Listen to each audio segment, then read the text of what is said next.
bahawa usia parlimen ini hanya pada sampai bulan Julai tahun 2027, 7 bulan campur 3 bulan, tak sampai 10 bulan pun. Apa benda yang nak dibuat dalam masa 7 bulan ini dan ataupun 10 bulan ini? Saya tak nampak, macam saya kata, tak ada nampak cahaya di ujung terowong Barisan Nasional atau UMNO ni boleh menang dalam pilihan raya akan datang. Sebab saya cakap, apabila UMNO ambil alih kerajaan ni untuk tempoh 10 bulan ini, Pakatan Harapan ini dia gelak kerbau.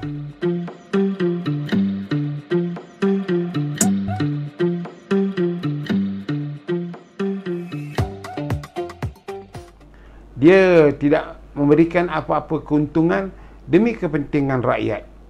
Kalau rakyat berpendapat, dia hanya lebih merupakan kepada motif politik dua-dua pihak, sama ada di pihak kerajaan itu sendiri dan juga pihak Pakatan Harapan.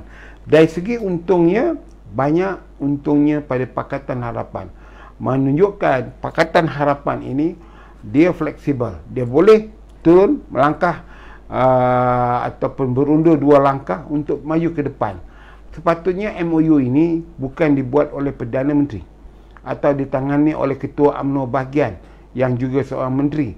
Ia patutnya diperbuat di kalangan parti-parti. Dibuat di kalangan parti-parti. Perjanjian antara Presiden UMNO bersama dengan Presiden PAS, Presiden PBBM, parti-parti kecil lain-lain itulah, GPS Sabah ke Sarawak ke, dengan Parti Pakatan Harapan. Jadi itu dilihat bahawa sikap kedudukan yang selaras dengan pernah dilakukan oleh Tun Razak dulu. Tun Razak apabila buat perjanjian dengan PAS, dengan gerakan SUPP, parti PPP, Tino Basagam, pergi cek dekat Arkib Negara. Pergi buka Arkib Negara, pergi minta file perjanjian itu. Tun Razak sign perjanjian itu atas nama Presiden UMNO. Begitu juga Dato' Asri bin Haji Muda, almarhum. Tun Razak pun dah almarhum. SP Tino Basagam, gerakan Lim Chung Yu, menandatangani perjanjian kerjasama politik antara parti-parti politik selepas peristiwa 13 Mei, merupakan tanda tangan Presiden Parti yang mahu bekerjasama bagi menyelamatkan negara ini setelah terjadinya peristiwa 13 Mei. Bukan seperti yang ada sekarang, yang Perdana Menteri menandatanganinya. Dan perjanjian yang dibuat oleh almarhum Tun Razak dengan parti sekutu lain daripada MCA, daripada MIC, daripada gerakan PPP, SPP dan USNO dan semuanya, telah membentukkan kerajaan campuran pada awalnya, dan akhirnya pada tahun 1974 tertubuhnya Barisan Nasional. Tetapi dalam isu ini kita bukan bermaksud untuk parti PH itu menyertai Perikatan Nasional ke Barisan Nasional, tetapi kepada ahli-ahli parlimen secara parti politiknya bersetuju mengurangkan politicking di dalam parlimen dan di luar parlimen. Ya, janganlah apabila politicking ini kononnya nak dikurangkan, kita bagi habuan Ketua Perbankan jadi bertaraf menteri. Jadi kalau dia bertaraf menteri, maknanya dia dapat diplomatik pasport. Dia bertaraf menteri, dia mendapat kemudahan menteri, di samping gaji dia 27,000. Yang jelas campur 16. Lain-lain lagi. Keungkuannya Ketua Pembangkang akan bergaji paling rendah 60,000 sebulan. Ya, jadi kita nampak MOU ni tidak memberikan kenyang kepada rakyat. Kerajaan yang dapat sendawanya ialah Perdana Menteri dan menteri-menterinya. Rakyat meloponglah begitu ya. Hanya dia dilakukan kerana kepentingan yang berlaku sekarang ini untuk mengekalkan kuasa dan untuk mengurangkan bunyian nyamuk. Tahu, kalau kita masuk di hutan, kita duduk santai di tepi sungai dan sebagainya, kita tak tidur lena. Sebab kalau ada kawasan tu ada nyamuk, mengganggu konsentrasi untuk tidur. Jadi ia lebih merupakan kepada untuk menghindarkan nyamuk, menghinggapi Perdana Menteri, menteri-menteri dia. Jadi dari segi rakyatnya tidak nampaklah ada keuntungan dia.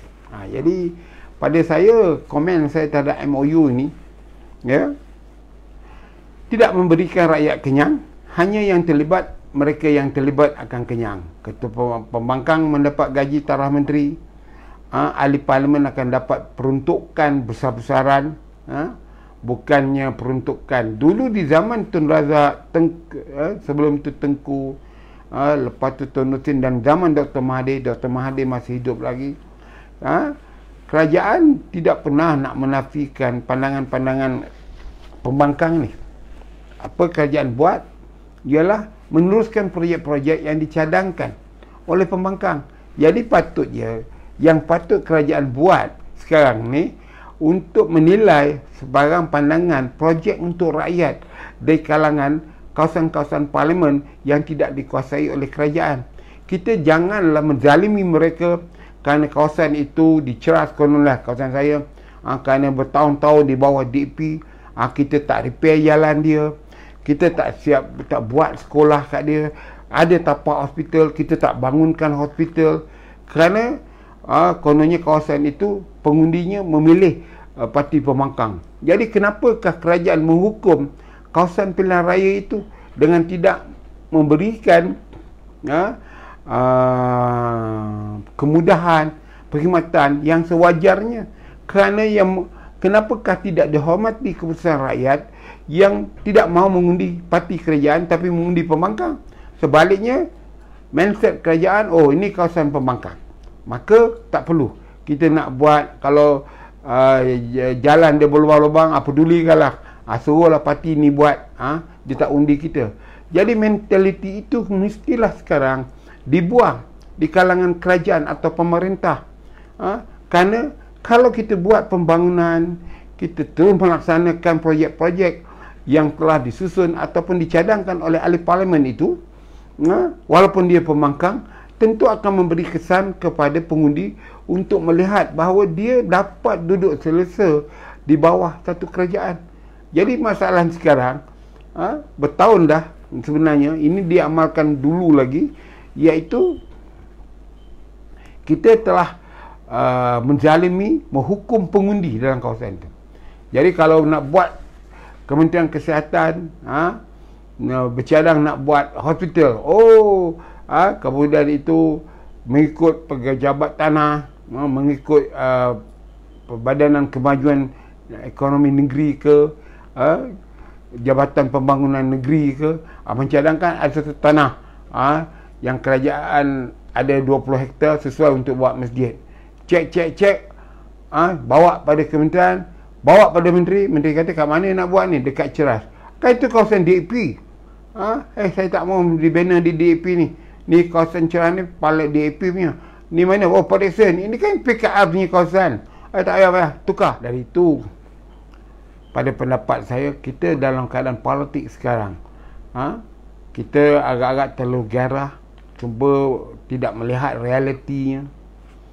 Kita bercakap dalam 100 hari, tapi kita tidak tahu bahawa usia parlimen ini hanya sampai bulan Julai tahun 2027, 7 bulan campur 3 bulan, tak sampai 10 bulan pun. Ini dah 9, bulan depan dah 10. Jadi lebih kurang dalam 10 bulan. 10 bulan 3 tolak 100 hari, 3 bulan tinggal 7 bulan. Apa benda yang nak dibuat dalam masa 7 bulan ini, dan 100 ataupun 10 bulan ini? Kita sekarang ni kerajaan kabinet COVID-19 ini, yang dulu kita kata di bawah zaman Muhyiddin Yassin sebagai kerajaan gagal. Jadi apakah tindakan-tindakan yang kita lakukan yang perlu, yang proaktif untuk menyelesaikan masalah kematian rakyat terhadap COVID ini? Nampaknya bertambah. Ini disebabkan ribuan yang kena. Saya bernasib baik waktu saya kena COVID bawah 2,000 ya pada bulan Januari tahun ini. Jadi mungkin layanan saya boleh ditumpukan oleh frontliner, oleh para doktor, nurse. Sekarang ini beribu-ribu. bagaimana mereka nak membantu, nak menyelaraskan. Malah kita pun tahu bahawa oksigen pun sebenarnya kurang, tidak mencukupi di mana-mana. Oksigen yang manual, pada kita oksigen mesti masuk duduk di belakang katil. Kita belum lagi menyediakan manual oksigen untuk mereka bagi bantuan pernafasan. Jadi saya haraplah tuan-tuan dan puan-puan, kita mesti belajar mendidik diri kita menjadi ahli politik yang rasional. Negara ini negara kita. Dari itu terserah pada tuan-tuan lah. Saya pun amat bimbang. Saya tak nampak, macam saya kata, tak ada nampak cahaya di ujung terowong Barisan Nasional atau UMNO ni boleh menang dalam pilihan raya akan datang. Itu sebab saya cakap, apabila UMNO ambil alih kerajaan ni untuk tempoh 10 bulan ini, Pakatan Harapan ini dia gelak kerbau. Sebab segala beban-beban yang dibuat oleh Tun Dr. Mahathir selama 22 bulan, kemudian dibawa oleh Muhyiddin 17 bulan, dan sekarang oleh UMNO dan 10 bulan. UMNO lah yang menanggung beban busuk, yang saya ibaratkan seperti jamban yang tak pam ni. Dia tahu berak tapi dia tak pam. UMNO sekarang nak pam jamban tu untuk buang tai dalam jamban itu untuk hilangkan bau. Tapi bolehkah UMNO melakukannya dalam masa yang singkat dengan mentaliti 2-3 orang menteri yang kita nampak cara pandang, cara bertindak dia kebudak-budakan, tidak memberi fokus perancangan strategik. Apa portfolio yang dia pegang, tak ada perancangan. Ya, kita tengok kenyataan mereka, lebih banyak lawaknya daripada yang menyentuh perasaan hati rakyat. Ini yang tidak ada kepada pemimpin atau menteri yang ada sekarang. Umpamanya kita nak buka sekolah, Menteri Pelajaran kata, oh kita dah ikut dilakukan oleh negara asing.